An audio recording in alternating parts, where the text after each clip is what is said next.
Hey everyone, this is Yeri in late February of 2025 with some counter-narrative astrology, specifically around this Mars retrograde in Cancer that we are now at the very tail end of this week.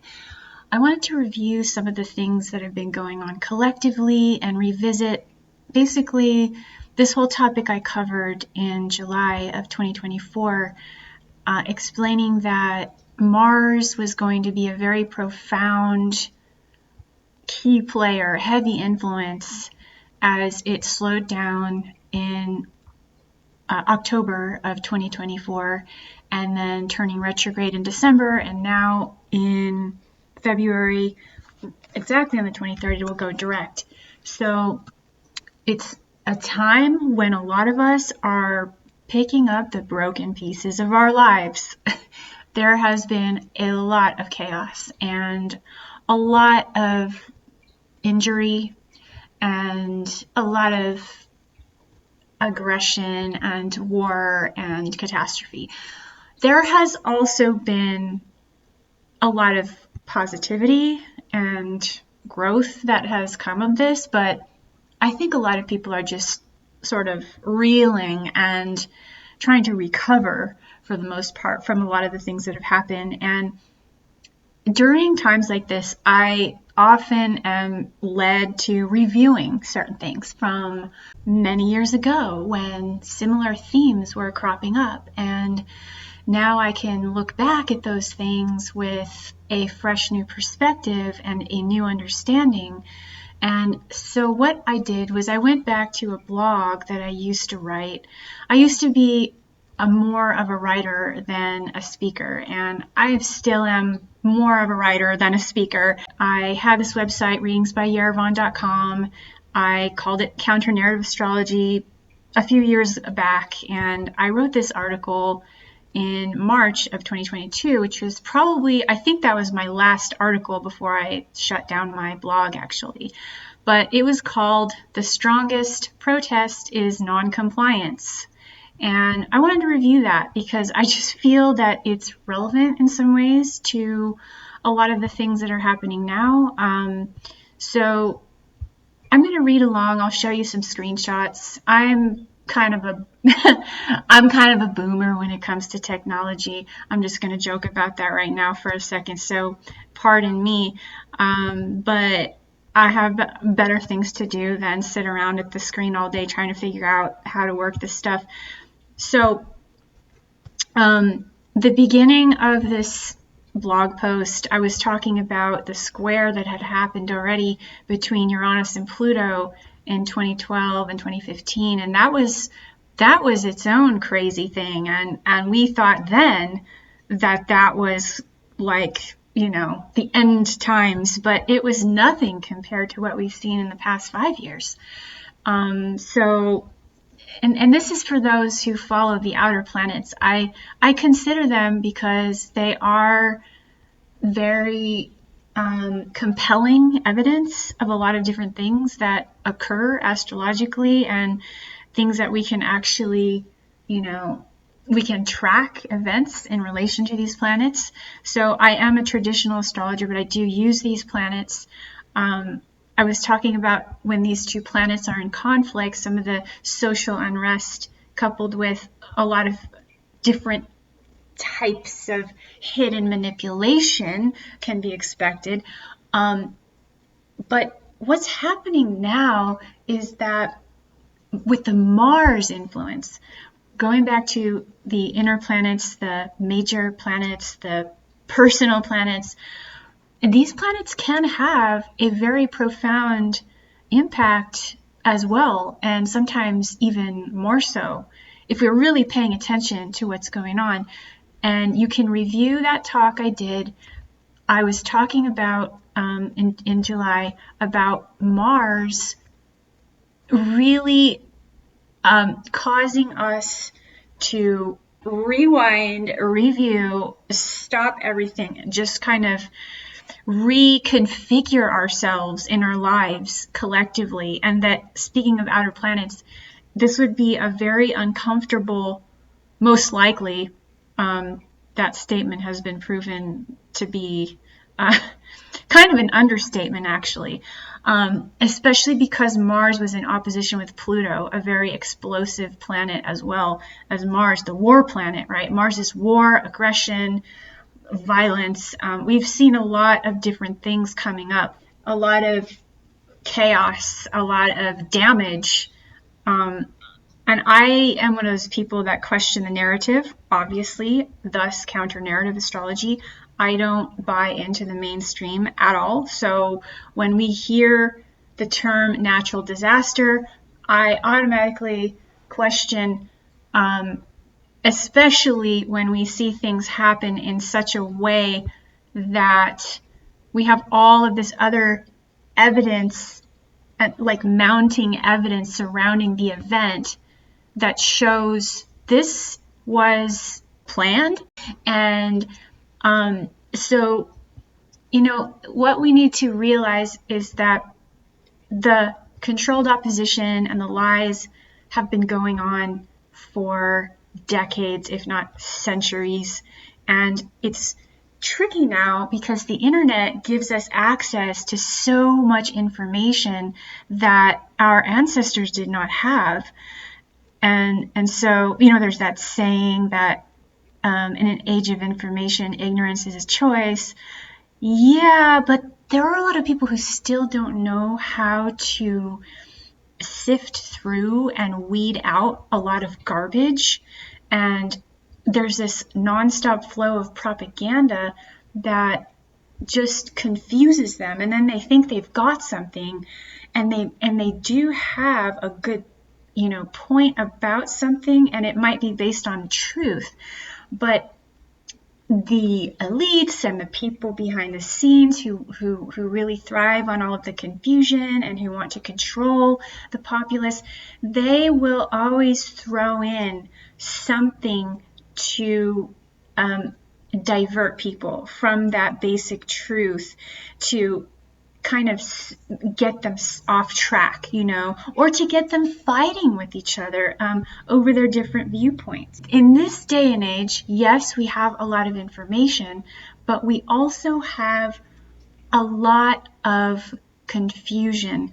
And speaking again of outer planets, Neptune has been at the end of its transit through Pisces, and we're just kind of coming out of this collective stupor, collective hypnosis, and collective passivity.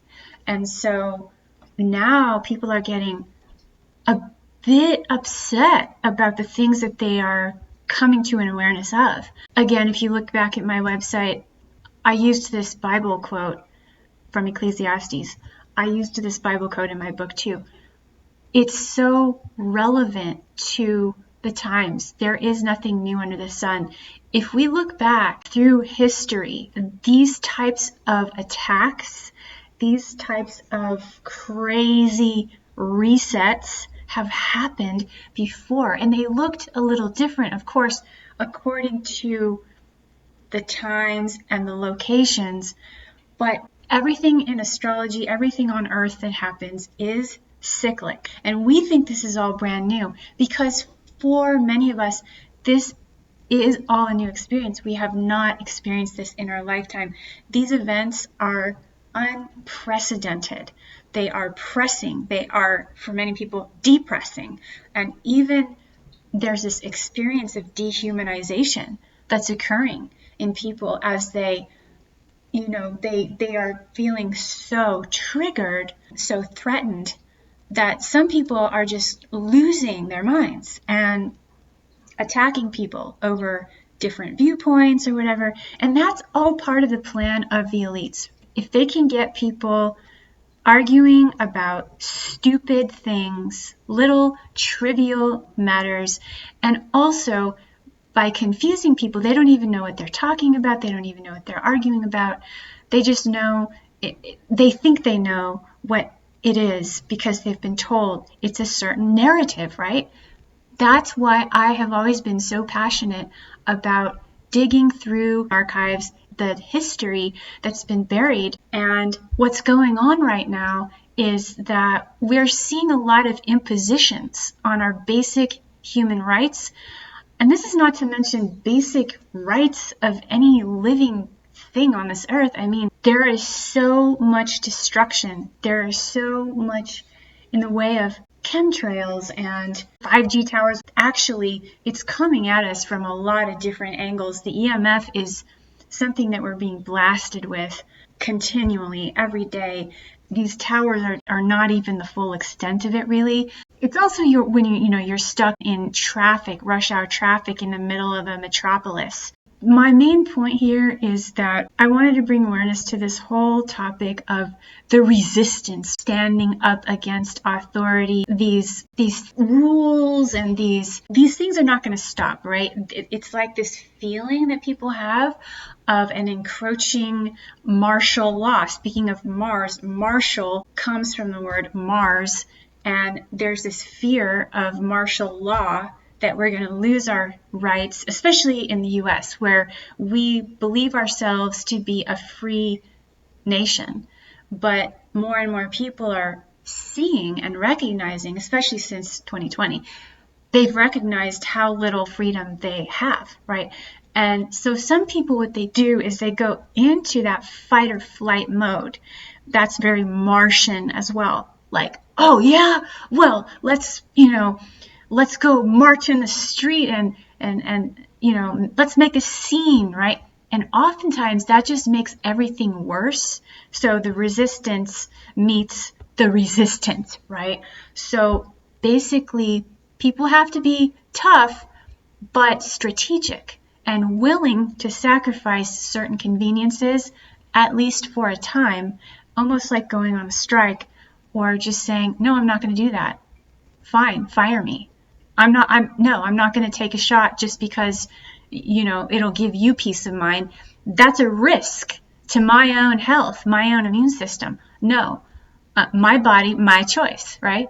So it's really not about getting all riled up and agitated and joining the resistance force, because 9 times out of 10, that's just going to make you look silly, and it's also not going to do anything but create more of a resistance from the side that you're resisting against. We can best position ourselves from a place of self-awareness and to act with courage in ways that are going to be conducive to the sort of outcomes that we're after. The reason why this Mars retrograde was so impactful and difficult for so many people was not only because it was opposite Pluto, but it spent a great deal of time in Cancer. Mars is in its fall in this sign, and it's not a comfortable place for Mars, and it can cause a lot of turmoil, a lot of emotional, emotional indigestion, let's just say, and a lot of different sorts of problems with relation to family, with relation to one's place in the world, place of birth. So we've had this sort of immigration crisis or migration crisis going on. So anyways, I said a lot, and maybe some of it was extra, but to me, it's just important to recognize that all of the pain and suffering that has been happening on this planet with a lot of different people lately has been part of a great and terrible cycle that hopefully has brought more awareness and illuminated the amount of choice that we have. We have choices in how to react. We have choices in what to do next. Where do we go from here? And all of these things are so imminent right now, because the year that we are going to be further moving into, and the year to follow in 2026, these changes that we are looking at are going to be massive. And even though it looked like a major setback on a lot of things, whether it was through sickness or misfortune. This Mars retrograde, in summary, has been a chance for us to reboot and prepare ourselves. So these are my thoughts. I hope you enjoyed this talk. Thank you for listening, and I'll tune in with you soon. Take care.